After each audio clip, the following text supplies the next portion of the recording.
Hi guys. Hope you had a great week. I didn't really film anything because I didn't really have anything to say. My days, honestly, are pretty much the same every single day. So I didn't want to bore you guys with like a daily vlog of me going to the gym, coming home, going to work, clocking out and laying around. That's literally all I do every week. But I do want to, and I wrote a little outline for myself to keep myself on track. Okay, so like some mornings I wake up and it feels like my heart's racing, right? Like I'm already like a little bit anxious.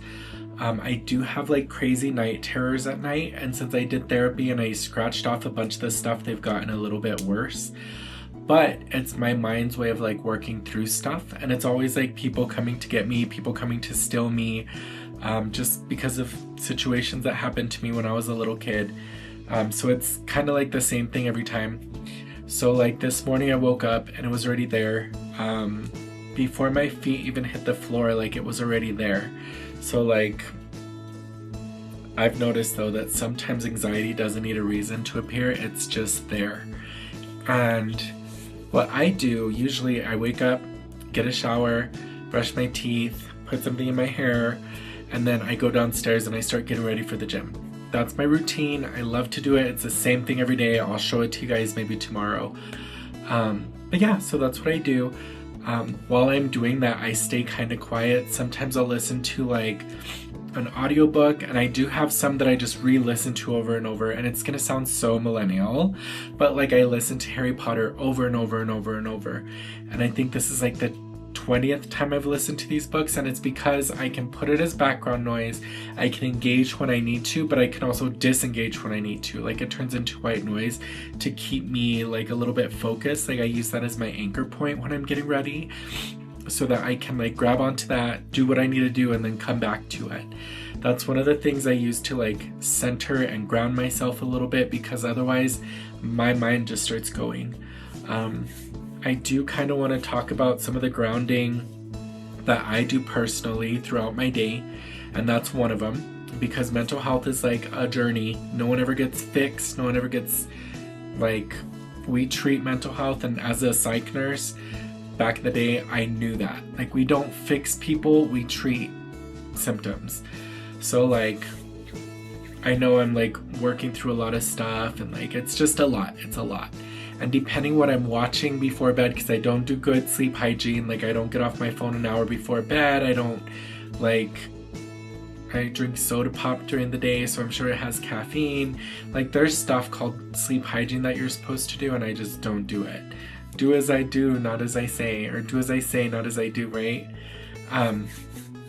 So like I said, anxiety doesn't always need a reason to be there. Sometimes it just is. But keeping my routine in the morning, that's really helpful for me, to kind of like ground myself and give myself expectations on what I'm gonna do. So like personally, my anxiety, it feels like my throat's closing up, and sometimes it'll feel like my chest is tight. And that's just me. Everyone experiences it differently. So when my throat starts to tighten up, I write. I do a lot of this journaling stuff that they taught me for PTSD training. So I'll write what I'm feeling. So like, it's like I feel, I smell, like I, blah, blah, blah, like descriptive words. So like one of them is like, I feel like my throat is closing. I feel like my chest is tight. I feel like my heart is pounding. I feel like I am going to die. Because that sense of impending doom is part of anxiety for me. So as I'm writing all of this and getting it out of my head, I can feel myself decompressing. Whereas like before, I'm like, ah! At the end of it, I'm like, just getting it out. Just talking about it now, I feel like tingles and like I'm getting it out of my body, because I haven't done it yet. Because I wanted to like explain the sensations I'm having right now, so that you guys could see if maybe they match to what you feel. And then like also living with ADHD, sometimes I start my journaling and I forget to do it. Or like I'm running around in the morning getting my stuff done, and I'm like, oh my God, I feel like something's happening. Oh my God. And like I don't acknowledge what's happening, which is bad for me. But that's just how my mind works. Like I'll start journaling and be like, oh my God, I have to do this. Or I'll start again and be like, oh my God, I have to do this. So one thing that I've been getting pretty good at, I keep this with me. It's like a little bag. It has my wallet, headphones, which are like an anxiety thing for me. I use them to help center myself if I'm in public. And this is just like a little notepad, and you might recognize it from my last video, but it literally, I can start writing stuff in here and get it out of my head so that it's not floating in there. And I know it sounds corny, but I need to write it down. I'm not super good with like the text thing in iPhones or Androids. And my Samsung Galaxy S25 Ultra Plus Max, it had a little pen, but it just wasn't the same for me. And it's probably just me because I'm older and I started out life writing on paper.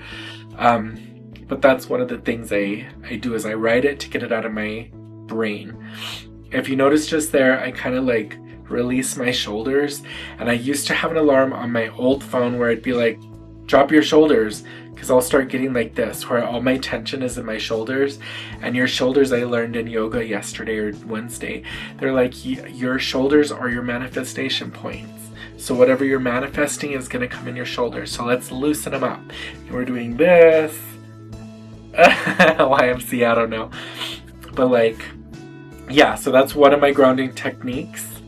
Another grounding technique for me that I've used as a psych nurse myself, I've used it in the inpatient setting, I've used it in the outpatient setting, I use it a lot. I used to be 5, 4, 3, 2, 1, but 5, 3, 1 is what I've been doing for PTSD management. So like 5 things you see and you say them out loud. Like I'll do my grounding with you guys. So like 5 things I see. I see a spooky town, I don't know, billboard. Here, I'll show you guys. Let me lock my computer. Okay, so 5 things I see. So I see this spooky town thing, that's 1. I see a pumpkin, that's 2, and then you're supposed to look around. I see Goku, that's 3. I see a Hanya mask, that's 4. I see Katy Perry, that's 5.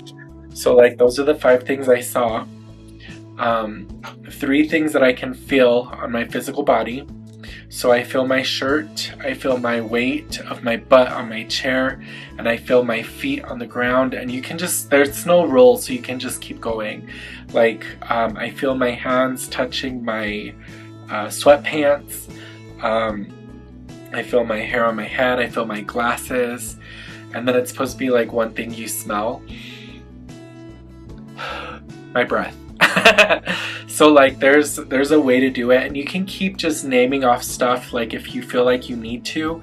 And just doing that now, I feel tingles because I'm bringing myself back into my body. Some people use animals like for grounding, but my animals trigger me because of the noises that they make.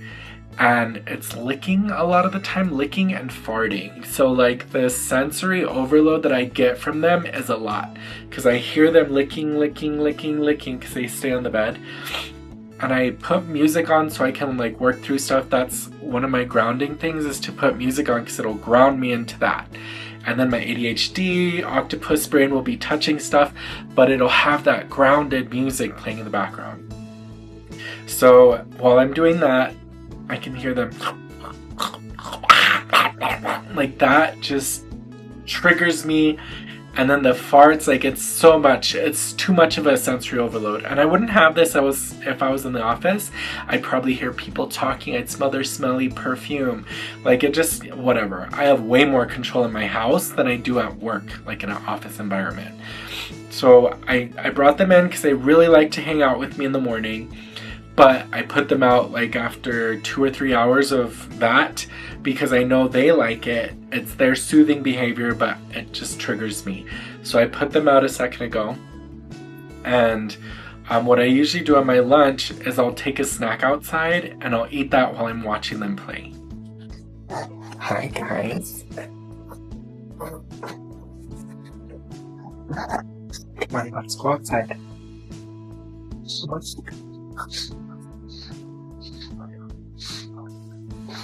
Okay, so outside is probably going to give me a little bit of anxiety right now because I've been doing a bunch of projects, but I haven't cleaned up after myself because the neighbors are getting construction done and I don't want them to see me out here. But one of my things to help with anxiety is to get stuff done. Get a project, get it done. So my last one was to sink these 10-foot poles into the ground so that I can make a sunshade for them. Because when it's wet or rainy or snowy, they won't go outside. They'll stay inside to pee and But otherwise, I do come outside and like our yard's okay. Like we moved in and it's just a mess. But like I come outside and I kind of just watch them. Hey Dobby. Hey Dobby. What's going on, little guy? They kind of like do whatever. I'm on, I don't know, Order of the Phoenix. But I'll put this on and just like sit here and put a timer for like 10 or 15 minutes and just kind of just sit here and watch them and like think about what I need to do. Because anxiety is such a weird thing, like for the longest time I thought I was broken. And I thought like, no, normal people, everyone else can get their stuff together, but me, I can't get myself together. And now that I have like tools at my disposal, how do you say that? Like strategies to deal with stuff, including just writing stuff down, it's become a lot more manageable, especially with the ADHD, because being forgetful and having ADHD, compounding that, it's not a good vibe, it's not a good look. So what I want to do, if you guys will participate with me, is called 4x4 breathing. I'm sure you guys have heard of this. People have told you all about it because it really helps me. I just have to remind myself to do it sometimes. So what you're gonna do is breathe in slowly for 4 seconds. You're gonna hold it at the top for 4 seconds, and then you're gonna release your air slowly at 4 seconds. Then you're gonna pause for 4 seconds. It's called 4x4 breathing. So we'll go ahead and start.